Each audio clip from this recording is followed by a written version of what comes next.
أعوذ بالله من شرور أنفسنا ومن سيئات أعمالنا من يهده الله فلا مضل له ومن يضلل فلا هادي له وأشهد أن لا إله إلا الله وحده لا شريك له وأشهد أن سيدنا ومولانا محمدا عبده ورسوله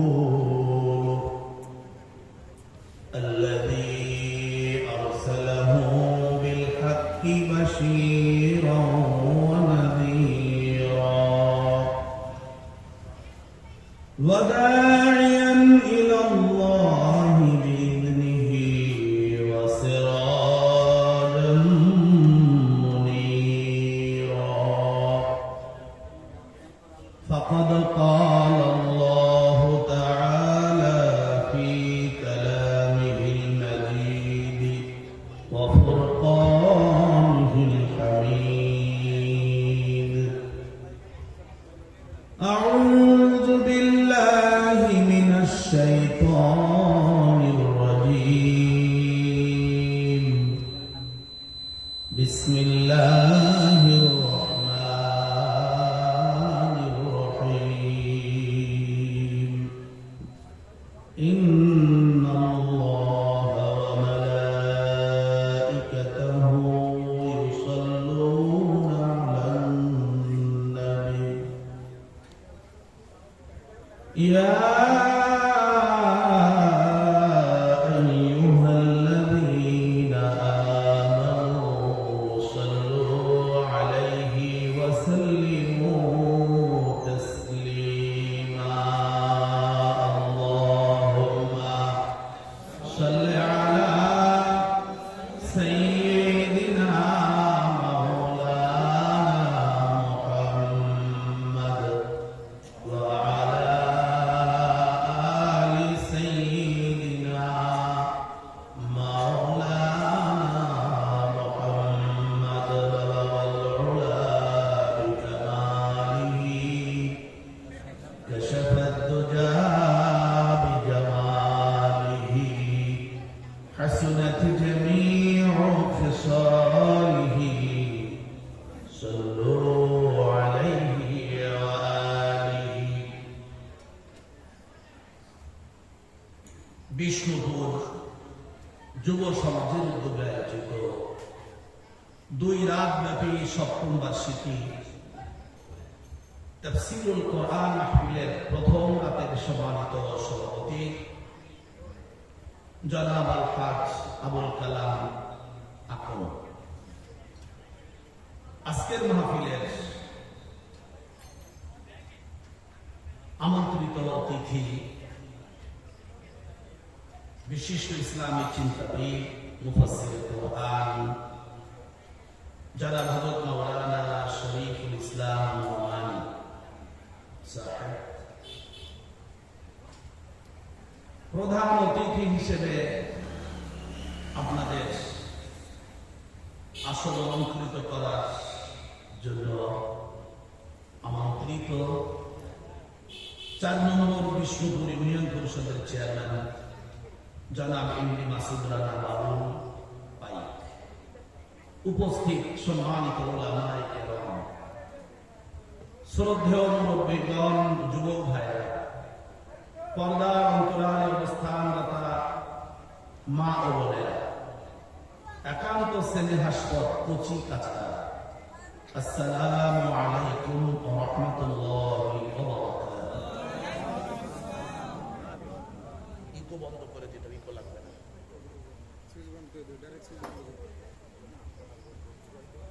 আমরা আল্লাহ রাব্বুল আলামিনের দরবারে প্রাণ খুলে শুকরিয়া আদায় করছি, সকলে পড়ছি আলহামদুলিল্লাহ। পড়েন একটু মুখ খুলে বলুন আলহামদুলিল্লাহ, আলহামদুলিল্লাহ।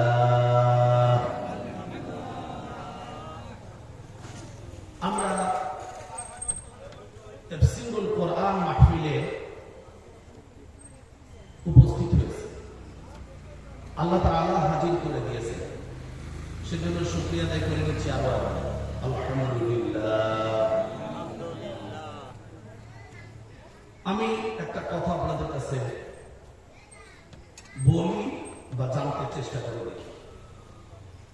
পৃথিবীতে আমরা যত নিয়ামত ভোগ করি তার ভেতরে সর্বশ্রেষ্ঠ নিয়ামত হলো আমার জীবন বা আমি বেঁচে আছি।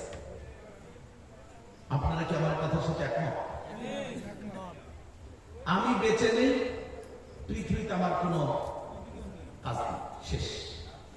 বালিশটাও মাথার নিচে রাখার সুযোগ নেই, কেউ যদি কেড়ে নিয়ে যায় বলা।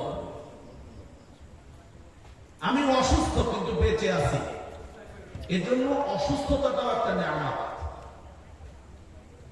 অসুস্থতাও একটি নিয়ামত। আল্লাহ তাআলা যে এই নিয়ামত দিয়ে আমাদেরকে ধন্য করেছেন, এতে কি আপনারা বেজার? একটু মন খুলে বলে কম না, তুমি তো আমাকে বাসায় রাখিস আর কোরআনের ময়দানে নিয়ে আসছো, সেজন্য তোমার কাছে একটু শুকরিয়া আদায় করতেছি।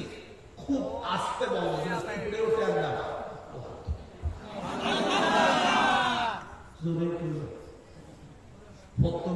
চেষ্টা করা ভালো।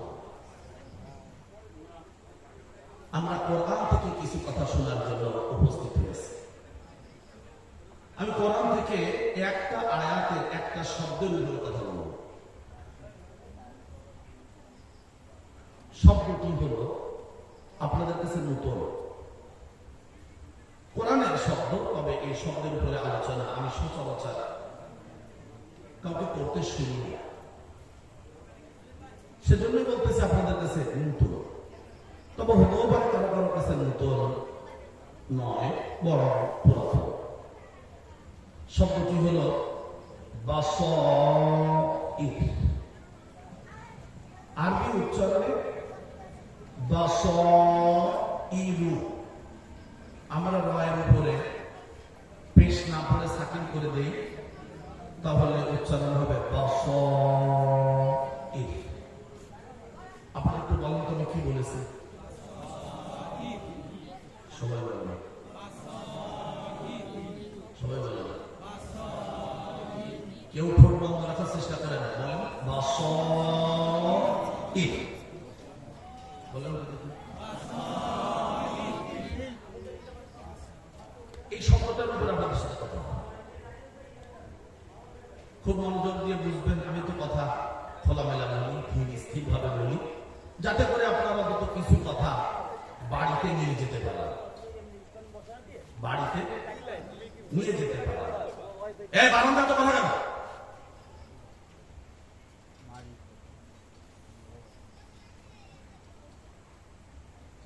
এতগুলো লোক এখানে বসে, বারান্দায় কথা বলে লোকগুলো বসতে কি হওয়া থেকে?